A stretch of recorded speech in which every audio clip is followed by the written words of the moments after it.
来看高铁要延伸到宜兰哦，洪志讲进度有延前。交通部长李明安今仔嘛去宜兰视察，伊是强调讲，拢有依照规划在进行，一切顺利的话，明年6月应该会当通过宽屏。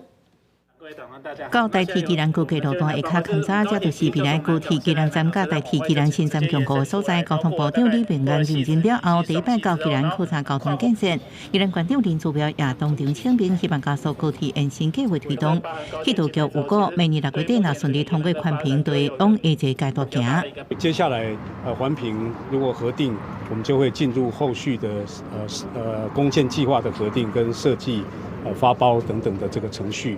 针对前一天甲旅游业者座谈对两岸旅游开放进度，李明安表示，已有正义决定对外说明，6月开始大方向是适度开放，原则是对电付费。6月了后，业者已经就旅客延期中国。我们的方向就是适度的开放哈。那规划里面就原来已经有规划，或是已经有成团的团，在6月1号，原则上是可以继续的出团。交通部表示，今年1到4月国人去中国80个办进出，中国来台湾今年52个办进出，明显无对定，希望豆豆开放了后，会慢慢恢复正常交流。记者综合报道。